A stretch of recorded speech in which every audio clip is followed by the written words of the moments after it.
Hola, buenas. En la clase de hoy vamos a ver las aplicaciones de fluorescencia de rayos X, ¿sí? Así que vamos a empezar viendo, por ejemplo, este es un curso que se hizo en México, ¿sí? Donde se observaban todas las aplicaciones que se podían hacer con un equipo portable, en este caso de la marca Bruker. Sí, pueden ver que en este caso se testió en escultura policromada.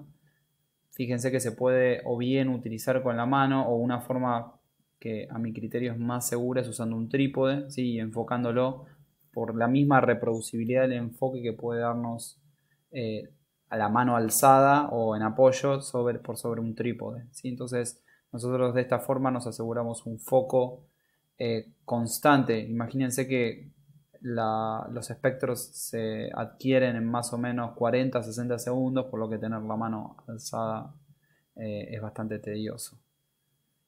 ¿Sí? En este caso son todas esculturas policromadas. Este es el tipo de espectro que vamos a obtener. Fíjense que tenemos la intensidad o las cuentas por segundo, que es una unidad que se utiliza mucho en espectroscopía de alta energía, las cuentas por segundo del detector, porque es para los detectores de silicio. Normalmente es la forma en que se integran los datos. Sobre el eje X, los kiloelectronvolts en los que se aplicaron el espectro, ¿sí? De la fluorescencia. En este caso vamos a tener, por ejemplo, la línea de plomo L beta en 12,15 y en 8,10 la K alfa, ¿sí? Del zinc. Entonces de esa forma empezamos a identificar los compuestos de forma prácticamente unánime.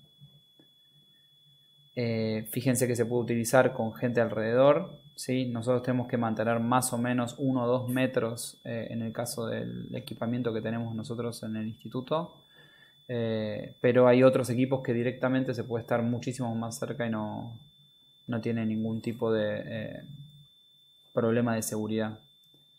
También se puede usar en obras bidimensionales. Acá hay que tener cuidado porque vamos a tener múltiples estratos y lo que vamos a estar viendo es que los rayos X van a penetrar por sobre las capas y vamos a obtener información de más de una capa. Entonces es algo que tenemos que tener en cuenta, tal vez haciendo ensayos blancos, por ejemplo, en la parte de atrás o en un lugar donde solo sabemos que tenemos base de preparación para sacar la composición química de la base de preparación y después restársela a los espectros que tomemos como superposición de capas. Obviamente esto no lo podemos hacer cuando tenemos 10 capas, por ejemplo. Por eso los estudios estratigráficos son tan importantes. También se puede usar en cerámica arqueológica, textiles, metales, vidrios. Sí, hay varios trabajos en vidrio que también les voy a adjuntar ahora por el modo. Una de las posibilidades de análisis de este equipamiento en particular de Bruker es el análisis de fragmentos utilizando este soporte, ¿sí? Entonces nosotros simplemente apoyamos el fragmento sobre el soporte y realizamos el análisis sin necesidad de enfocar con un trípode, por ejemplo, o con la mano alzada. Este es el otro soporte. Este soporte fue inicialmente pensado para muestras geológicas y esta es una de las tantas adaptaciones que se hacen para este campo de estudio.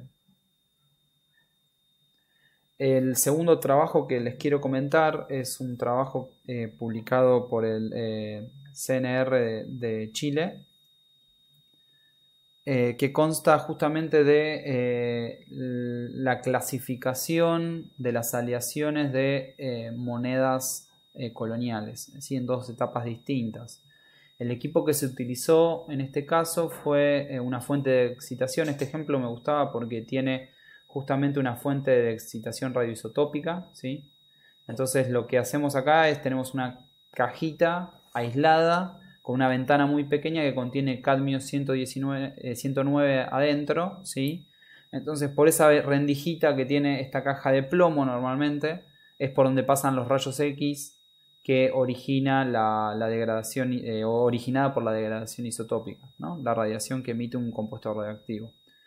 El detector es un detector de estado sólido de silicio-litio, que es uno de los más comunes para detectar en este rango de energías.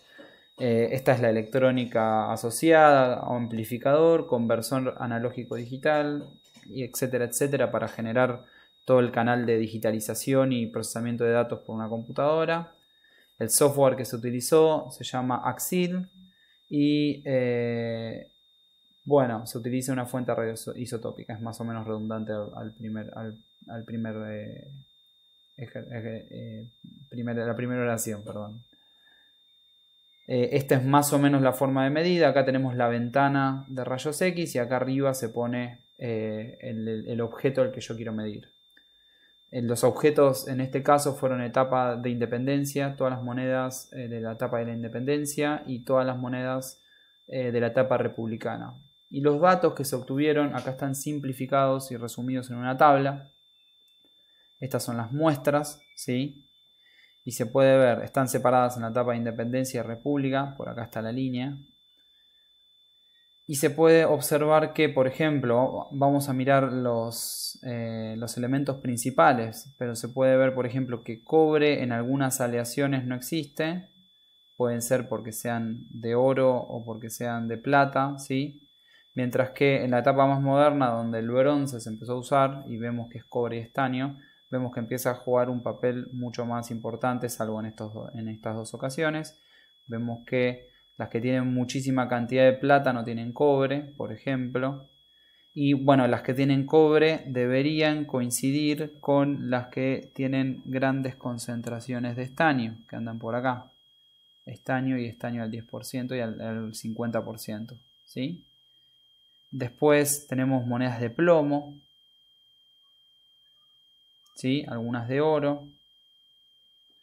Y de esta forma nosotros podríamos clasificar qué aleaciones se usaron en distintos tipos de monedas, ¿sí? Con una medida muy rápida. Entonces, teniendo 2 o 3 o 5 monedas para tener un valor representativo o una estadística representativa, yo podría, en menos de media hora midiendo, podría calcular qué tipo de aleación. Estas proporciones semicuantitativas que obtengo, ¿sí? Las podría contrastar con proporciones de literatura y de esa forma encontrar cuál era la aleación que se usaba para cada tipo de moneda, ¿sí? En las elaboraciones de las monedas de esa época. La última aplicación que, como les había mencionado en la clase, que quería mostrarles es el escáner bidimensional y tridimensional que construimos en colaboración con el Instituto de Física Nuclear de Italia en tarea. Este equipo se encuentra en tarea, que nos permite no solo tomar espectros puntuales, sino escanear las superficies y ver la composición elemental, ¿sí? En una superficie, la distribución de esa composición elemental en una superficie bidimensional macroscópica. Esa es la gran diferencia con la microscopía, ¿sí? Por ejemplo, en microscopía electrónica de barrido, ¿sí? Con un detector EDS nosotros vamos a poder obtener el mismo mapeo, pero en una muestra de 100 micras, por ejemplo. De esta forma nosotros vamos a obtener el mismo mapeo, pero en muestras, digamos, bidimensionales o tridimensionales de entre 15 centímetros y 10 centímetros, y de hecho los podemos sumar y tener la descripción de una pintura entera si queremos, ¿sí? Entonces, fíjense solo para que vean, primero, este es el detector, ¿sí? Esto está conectado a una PC, y acá está, que no se ve muy bien, pero acá, sí, bueno, acá se ve mejor en este aumento. Esta es la fuente de rayos X que está en una caja de latón, justamente para evitar cualquier tipo de dispersión de rayos X. Todo una computadora y este es el software que lo adquiere. Esto que se ve acá, que tiene un puntero láser rojo, que no es el de mi mouse, es justamente el telémetro, que lo que hace es medir la distancia de foco. Entonces, si nosotros tenemos una muestra que es irregular, le hace por ejemplo una escultura, un fragmento, este telémetro lo que va a hacer es mover para adelante o para atrás. Fíjense que esto está, acá hay un motor, entonces va a mover para adelante o para atrás todo el cabezal de detección y excitación para poder mantener esta distancia focal constante. Entonces nos da la posibilidad de censar muestras tridimensionales. Entonces, si va ahora en un ejemplo vamos a ver un fragmento, este fragmento está monitoreado con el telémetro para poder mantener la distancia focal y no cometer errores de intensidad de los picos, ¿sí? Cuando empezamos a censar la curvatura de la muestra. El software, así como la mayoría de los microcontroladores, es todo construido por software libre, lo cual lo hace muy viable para construir en cualquier otro lado, y su reproducibilidad está basada solo en la experiencia de las personas que pueden llegar a tener la posibilidad de construirlo. Nosotros, toda la información para construirlo está publicada. Ese es otro artículo que les voy a pasar por el modo. Este es el caso, este es un ejemplo de un mockup que hicimos simulando un Suri, ¿sí? Pintado con óxido de hierro, donde se puede ver que los resultados del escaneo, este es solo tomando la banda de hierro y este es solo tomando la banda asociada de fluorescencia del calcio. Van a ver que rojos son los colores más intensos, negro es la ausencia del elemento, ¿sí? Verde es menos intenso que rojo y amarillo. Entonces van a ver que acá se marca perfectamente, pueden observar la resolución de la imagen. Y algo importante es que fíjense la escala acá, estamos hablando de una escala de 10 milímetros, pero en este caso estamos hablando de una escala de 2 milímetros. Entonces fíjense que el escáner es capaz de resolver, ¿sí?, muestras con detalles de trazos menores a 1 milímetro.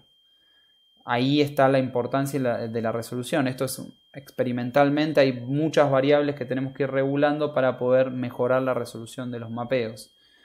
En el caso de calcio, que el calcio estaba presente en el soporte, ¿sí?, seguramente porque estaba emblanquecido con carbonato de calcio, se puede observar que en la zona que no pertenece al dibujo hay una gran concentración de calcio, mientras que acá no es que no haya por debajo, sino que el hierro del estrato superior lo está apantallando, ¿sí? En este caso los trazos son mucho más finos y el calcio cuesta más delimitarlo porque el trazo de hierro y el espesor del estrato es mucho más fino. Entonces el hierro de la superficie de arriba no llega a apantallar tanto a la banda del calcio, entonces la seguís detectando cuando estás haciendo el mapeo. Igualmente, para este caso no tiene demasiado sentido porque el calcio no nos interesaba. Más que nada nos interesa recalcar la posibilidad de resolución que tiene este equipo. Otro experimento que hicimos fue también cubrirlo con carbón, más o menos para demostrar, pensando en demostrar este principio. Y vemos que este es el original, este es el que cubrimos con carbón y escaneamos estrictamente la parte que estaba cubierta con carbón y se puede ver que se levanta la imagen sin ningún tipo de inconvenientes. Esto nos lleva a pensar en tratar de extrapolar esta técnica a una técnica de campo donde hay paneles que están totalmente cubiertos por carbón y el escaneo permitiría recuperar esas imágenes. Otro tipo de aplicaciones es, como ya les había mencionado, la determinación de pigmentos y la distribución de los pigmentos en cerámica arqueológica. Ya estamos hablando de una imagen o un objeto, tridimensional, y fíjense que se pueden diferenciar perfectamente dónde se encuentra la composición de hierro, principalmente en los rojos, ¿sí?, y dónde se encuentra la composición de manganeso, ¿sí?, formando parte de los pigmentos negros como óxido de manganeso y el hierro como hematita. Por último, me gustaría también resaltar la aplicación en fotografía. En este caso, este es un cianotipo, ¿sí? Con cianotipo se sabe que el elemento principal es hierro. Se puede ver cómo en las zonas claras no hay presencia de hierro, mientras que en las zonas oscuras se ve perfectamente la presencia de hierro. Fíjense la resolución, esta es la resolución más alta que alcanzamos. Fíjense que la escala, esto es 1 milímetro. Entonces estamos obteniendo resoluciones menores a 1 milímetro. Estamos hablando de 0,5, 0,2 milímetros de resolución. Y con esto terminamos las aplicaciones. Cualquier consulta saben que pueden preguntar o por el foro o en la clase de los jueves al principio, ¿sí?, en el tiempo dedicado a las consultas. Muchas gracias y nos estamos viendo.